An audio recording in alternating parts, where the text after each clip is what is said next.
Assalamualaikum warahmatullahi wabarakatuh. Saya Diva Rafila Permana Putri dari Program Studi Pendidikan Bahasa Inggris semester 4 kelas BING. Di sini saya ingin memaparkan tugas AIK saya. Yang bab pertama, gerakan pembaharuan Islam. Sejarah peradaban Islam dalam berbagai bidang. A. Bidang kedokteran. 1. Perkembangan kedokteran pada masa sebelum Masehi. Ilmu kedokteran pada masa purba berkembang seiring dengan perkembangan kecerdasan dan kreativitas manusia. 2. Perkembangan kedokteran pada masa sesudah Nabi. Setelah Rasulullah wafat, Ibu Sina, seorang ilmuwan Islam, mempelajari dan menerjemahkan kitab-kitab mengenai berbagai ilmu di istana Samani pada saat Raja Bukhara Nuh bin Mansur berkuasa. 3. Pengembangan dunia pengobatan. Saat ini, pengobatan yang berasal dari barat dikenal dengan istilah alopati. B. Bidang teknologi. Salah satu unsur kejayaan peradaban Islam adalah sains dan teknologi. Dalam pendahuluan buku teknologi dalam sejarah Islam, Ahmad Y. Al-Hasan dan Ronald R. Hill mengutarakan 7 faktor kemajuan sains dan teknologi Islam. 1. Agama Islam. 2. Pemerintahan yang berpihak pada ilmu pengetahuan. 3. Bahasa Arab.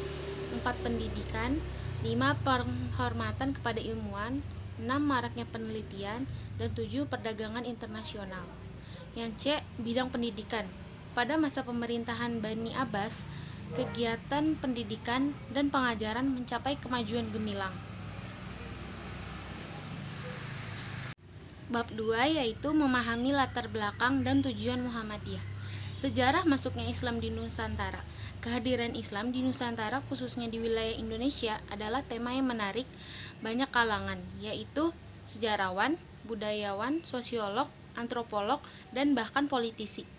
Pertama, teori yang menyatakan bahwa Islam langsung dari Arab atau tepatnya Hadramaut adalah Crawford pada tahun 1820, Kaiser pada tahun 1859, Nieman pada tahun 1861, De Hollander pada tahun 1861, dan Vedt pada tahun 1878. Kedua, teori yang mengatakan Islam di Indonesia atau Nusantara berasal dari India. Yang ketiga, teori yang menyatakan bahwa Islam datang dari Bengali atau yang disebut kini yang dikenal dengan Bangladesh, dikembangkan oleh Fatimi. Proses perkembangan dan corak Islam di Nusantara. Perkembangan agama Islam di Indonesia semakin pesat dengan berdirinya kerajaan-kerajaan Islam. Yang didirikan pertama kali adalah Kerajaan Perlak. Kedatangan dan penjajah Barat di Nusantara diakibatkan oleh 3 faktor, yaitu 3G atau Gold, Glory, dan Gospel. Yang pertama ada Gold. Gold, bangsa Barat ingin mendapatkan kekayaan sebanyak-banyaknya untuk meningkatkan perekonomian negara. Yang kedua ada Glory, selain mendapat kekayaan, bangsa Barat juga berupaya meraih kejayaan.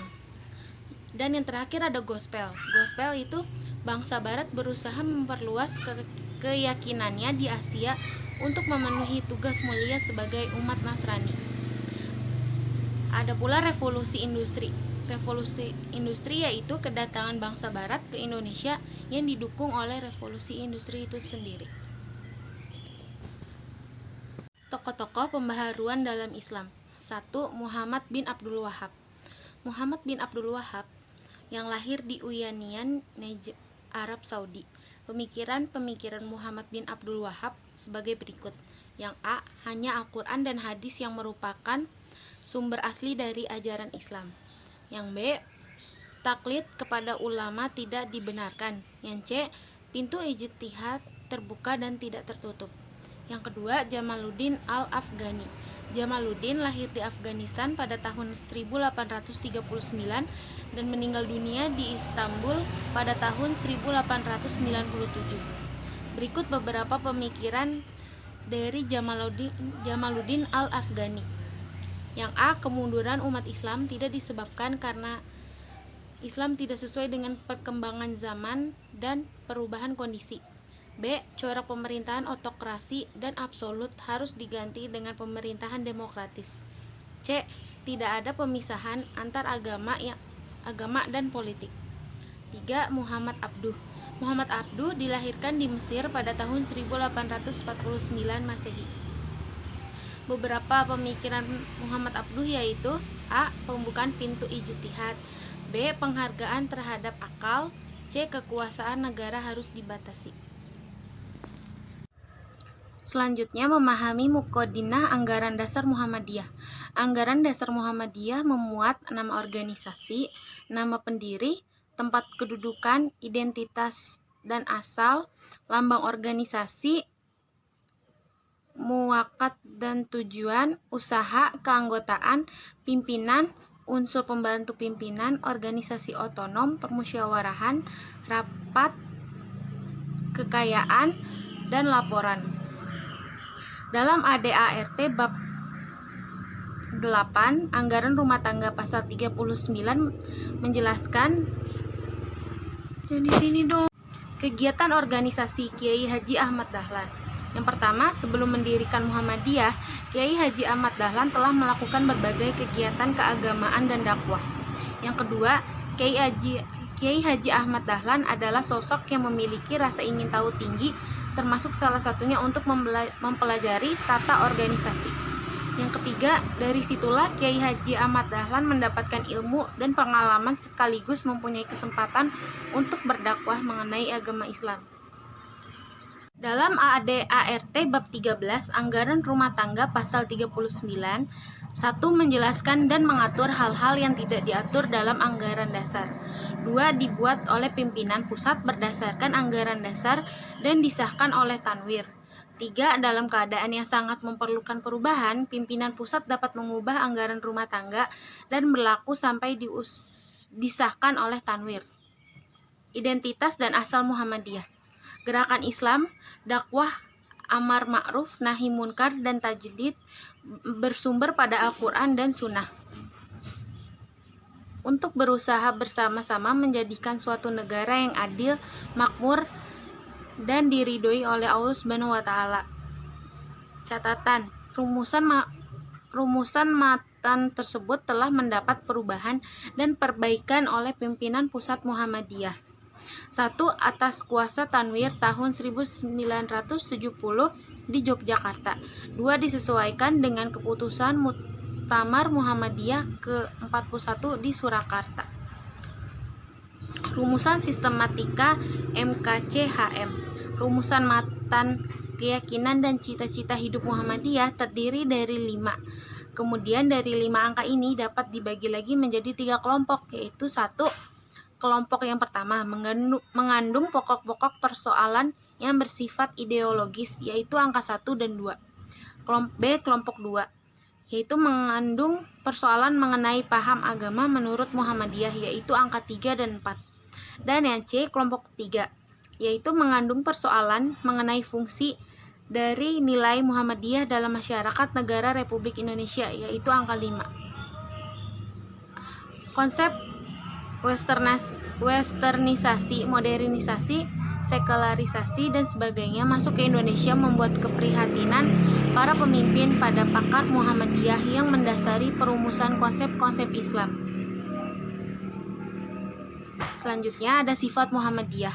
Sifat kepribadian Muhammadiyah menjadi sifat kebangsaan Muhammadiyah yang tercantum sebagaimana modernisasi itu diperlukan. Berikut 10 sifat Muhammadiyah dalam kepribadian. 1. Beramal dan berjuang untuk perdamaian dan kesejahteraan. 2. Memperbanyak kawan dan mengamalkan ukhuwah Islamiyah. 3. Lapang dada, luas pandangan dengan memegang teguh ajaran Islam. 4. Bersifat keagamaan dan kemasyarakatan. 5. Mengindahkan segala hukum undang-undang, peraturan, serta dasar dan falsafah dengan negara yang sah. 6. Amar ma'ruf nahi munkar dan jadi contoh teladan yang baik. 7. Aktif dalam perkembangan masyarakat. 8. Kerjasama dengan golongan Islam manapun. 9. Bekerja sama dengan berbagai elemen untuk mencapai masyarakat adil dan makmur yang diridhoi oleh Allah Subhanahu wa Ta'ala. Dan yang ke-10 adalah bersifat adil serta korektif. Selanjutnya, matan keyakinan dan cita-cita hidup Muhammadiyah. MKCHM, yaitu merupakan dokumen ideologis di Muhammadiyah karena memuat pokok-pokok persoalan yang bersifat ideologis, keagamaan, dan keutamaan yang menjadi ranah gerak utama Muhammadiyah. MKCHM lahir pada waktu Muktamar Muhammadiyah ke-37 tahun 1963 di Yogyakarta, di mana situasi Indonesia setelah tertutup dengan dunia luar pada zaman Orde Lama seolah terbuka lebar dengan Orde Baru. Selanjutnya, pedoman amal usaha Muhammadiyah. 1. Dalam bidang agama Islam, menanamkan keyakinan dan memperdalam dan memperluas pemahaman, meningkatkan pengalaman, serta menyebarluaskan ajaran Islam dalam berbagai aspek untuk mendapatkan kemurnian dan kebenarannya. 2. Bidang pendidikan, berorientasi pada dua hal, yaitu perpaduan sistem sekolah umum dan madrasah atau pesantren.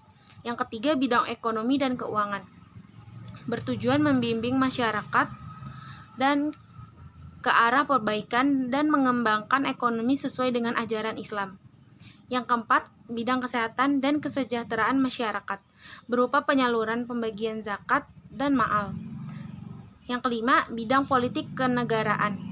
Muhammadiyah berkeyakinan bahwa agama Islam mengatur segenap kehidupan manusia di dunia, termasuk di bidang ini. Muhammadiyah mempunyai sikap yang sangat peduli dan ikut bertanggung jawab dalam pelaksanaan kehidupan berbangsa dan bernegara yang baik dan benar. Selanjutnya ada keorganisasian Muhammadiyah. Organisasi Otonom Muhammadiyah ialah satuan organisasi di bawah Muhammadiyah yang memiliki wewenang mengatur rumah tangganya sendiri dengan bimbingan dan pembinaan oleh pimpinan Muhammadiyah. Yang pertama, organisasi otonom terdiri atas umum dan khusus. Yang kedua, ADART, organisasi otonom disusun masing-masing berdasarkan ADART Muhammadiyah. Yang ketiga, pembentukan dan pembubaran ditetapkan oleh Tanwir. Dan yang keempat, Ortom dalam Muhammadiyah, yaitu 1. Aisyah, 2. Pemuda Muhammadiyah, 3. Masyiatul Aisyah, 4. Ikatan Pelajar Muhammadiyah, 5. Ikatan Mahasiswa Muhammadiyah, 6. Tapak Suci Putra Muhammadiyah, dan yang 7. Hizbul Waton. Sekian penjelasan dari saya, kurang lebihnya mohon maaf. Wassalamualaikum warahmatullahi wabarakatuh.